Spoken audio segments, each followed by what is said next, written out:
सहारनपुर में मस्जिद का निर्माण पूरा होने से पहले ही प्रशासन ने बुलडोजर से उसे ढहा दिया।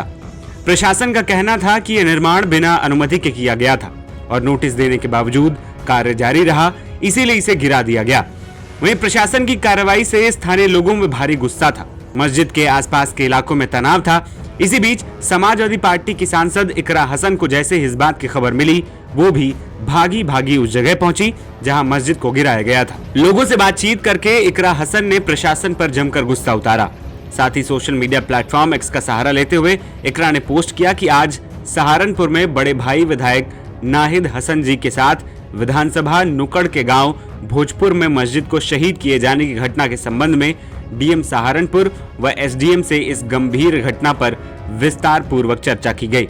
साथ ही गांव वालों से मिलकर शांति बनाए रखने की अपील भी की गई। सामने आई तस्वीरों में आप साफ देख सकते हैं कि इकरा के पीछे टूटी हुई इमारत नजर आ रही है। साथ ही वो एक तस्वीर में डीएम से बात करती हुई नजर आ रही है। इसके अलावा एक तस्वीर में वो स्थानीय इमाम से भी बात कर रही हैं। दरअसल सहारनपुर में गुरुवार को प्रशासन ने एक मस्जिद ढहा दी। 3 जेसीबी ने सिर्फ 1.5 घंटे में बन रही पूरी इमारत को जमींदोज कर दिया। हंगामे की आशंका थी, इसीलिए गांव में आरआरएफ, पीएसी और कई थानों की फोर्स भी तैनात की गई। ड्रोन से लगातार निगरानी होती रही। जिन छतों पर पत्थर रखे गए थे उन्हें हटवा तक दिया गया। प्रशासन के मुताबिक जिस जमीन पर मस्जिद थी वो 3 भाइयों की है। बिना अनुमति इसे बनाया जा रहा था, इसीलिए इमारत को तोड़ा गया। इस कार्रवाई के बाद इकरा तो पहुंची ही, साथ ही कांग्रेस सांसद भी इस कार्रवाई पर प्रशासन पर और सरकार पर जमकर बरस रहे हैं। कांग्रेस सांसद इमरान मसूद ने प्रशासन पर सवाल उठाते हुए इसे गैर कानूनी और एक तरफा कार्रवाई बताया है। देखिए, मुझे नहीं समझ में आता कि वैध और अवैध की परिभाषा क्या है। रिलीजियस एंडोर्मेंट एक्ट के अंदर अगर किसी जगह पर आपने गलत जगह मस्जिद बना रखी हो तब तो आप है। जो 3 लोग हैं जिनके नाम वो ज़मीन है, वो अपनी ज़मीन के ऊपर अपनी मस्जिद बना रहे हैं।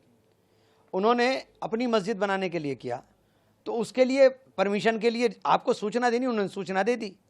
तो रिलीजियस एंडोर्मेंट एक्ट में तो परमिशन, उसके बाद भी अगर आपने कहा कि साहब मस्जिद बन गई, वहाँ अपनी ज़मीन पर बन गई, आपने कहा इसका नक्शा बताइए, गांव के अंदर नक्शा कहाँ से आता है। मैंने सुबह पता किया तो कल भी मुझे बताया कि हमें तो जानकारी नहीं, हमें जानकारी नहीं, और लगातार सब अधिकारी कह रहे हैं कि हमें जानकारी नहीं है कि क्या हो रहा है वहाँ, जबकि सब कुछ वहाँ मैं भी मौके पर गया, डिमोलिश देखा। मैंने एमए साहब को टेलीफोन किया, जो जिस डिपार्टमेंट का बताया गया, जिला पंचायत का, मैंने उनके अधिकारी को फ़ोन किया। मैंने कहा आप ये बताइए, आपने डिमोलिशन का ऑर्डर किया कि हमने डिमोलिशन का ऑर्डर नहीं किया। तो आपने डिमोलिशन का ऑर्डर नहीं किया, डिमोलिश कैसे हो गया? मस्जिद तो डिमोलिश कर दिया आपने, अगर आपने डिमोलिशन का ऑर्डर नहीं किया। और आपने जो नोटिस सर्व किया, हमने नोटिस किया, तो आपने जो नोटिस सर्व किया उस नोटिस की आपने सुनवाई की। ये सुप्रीम कोर्ट ने एक गाइडलाइन जारी की डिमोलिशन के लिए, और इसके अंदर हर चीज़ को उन्होंने साफ साफ लिखा कि आप 15 दिन का नोटिस देंगे, नोटिस के ऊपर सुनवाई करेंगे, उस सुनवाई को आप उसकी प्रोसीडिंग को बाकायदा दर्ज करेंगे, और दर्ज करने के बाद उसको पोर्टल पर चढ़ाएंगे, और उसके बाद डीएम को इन्फॉर्मेशन देंगे, फिर डिमोलिशन का ऑर्डर देंगे। तो किसी भी प्रक्रिया का पालन नहीं किया, कहीं से कहीं तक भी। सबसे पहली बात तो अवैध कैसे थी, यही गलत है। और अगर ये अवैध भी आपने माना तो आपने किसी भी प्रक्रिया का पालन नहीं किया। आपने जाकर के सीधा मस्जिद को बुलडोज कर दिया। एक भी आदमी वहाँ विरोध के लिए नहीं गया, क्योंकि हम कानून के दायरे में रहकर लड़ाई लड़ेंगे। क्या हो रहा है कि वहाँ जाते विरोध होता, गोली चलती और गोली सीधे छाती पर लगती। तो हमने तो, मुझे जितने फ़ोन करा, मैंने सबको कहा कि आप कोई वहाँ मत जाइएगा, जो भी बात होगी कानून के दायरे में रहकर कानून की तरह बात होगी। सुप्रीम कोर्ट में जाएंगे, सुप्रीम कोर्ट की गाइडलाइन को सीधे सीधे वायलेट किया है, सीधे सीधे। और किसी गाइडलाइन को आप मानेंगे नहीं, आप सुप्रीम कोर्ट को भी दरकिनार कर देंगे, ऐसे थोड़ा ही ना होता है। तो जो नोटिस दिया है, उस नोटिस कहाँ से? देखिए, नोटिस उनका कहना है दिया है। मैं गाँव में गया तो उन्होंने कहा नहीं दिया, उनका कहना है दिया है। अगर आपने नोटिस दिया है तो नोटिस की सुनवाई हुई होगी। आपने सुनवाई कहाँ है? वो आपने उस सुनवाई को पोर्टल पर चढ़ाया होगा, तो आप दिखाओ कहाँ है वो। उसके बाद आपने डिमोलिशन का ऑर्डर किया होगा, वो डिमोलिशन का ऑर्डर कहाँ है? एक सारी प्रक्रिया है उसकी पूरी की पूरी, जो प्रेस्क्राइब की है सुप्रीम कोर्ट ने अपने ऑर्डर के अंदर। आपने उन प्रक्रियाओं का पालन किया तो दिखाओ आप कहाँ है आपकी प्रक्रिया। क्योंकि उन्होंने तो मुझे मना कर दिया, हमने तो डिमोलिशन का ऑर्डर नहीं दिया। नहीं, एसडीएम के द्वारा तो एसडीएम बताएं कि एसडीएम ने डिमोलिशन का ऑर्डर दिया, तो एसडीएम बताएं। आप कह रहे हैं कि नोटिस आप दे रहे हो, डिमोलिशन का ऑर्डर एसडीएम देगा, ये कैसे पॉसिबल है? मतलब आपने दिया नोटिस तो डिमोलिशन का ऑर्डर एसडीएम देंगे? ये डिपार्टमेंट एसडीएम के अंडर में तो है नहीं। तो ये जो बात है, ये सारी चीज़ें कानूनी पहलू हैं। इन सारी चीज़ों को, मैं तो आया था यहाँ पर यही जानने के लिए, अब मैं यहाँ है नहीं भाई। आपने जो सारी प्रक्रिया है, कानूनी प्रक्रिया, उनका पालन किया तो आप दे दो हमको।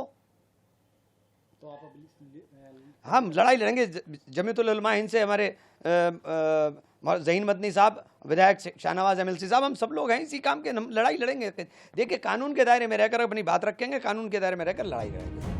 बता दें कि सहारनपुर के भोजपुर गांव में रहने वाले इफ्तिखार, नदीम और एहतशाम की गांव के बाहर जमीन, वो पिछले 2 महीने से यहां एक कंस्ट्रक्शन करवा रहे थे। पहले लोगों को लगा कि ये रिहायशी इमारत है, मगर जब इमारत ने स्वरूप लिया तब पता चला कि ये मस्जिद बना रहे।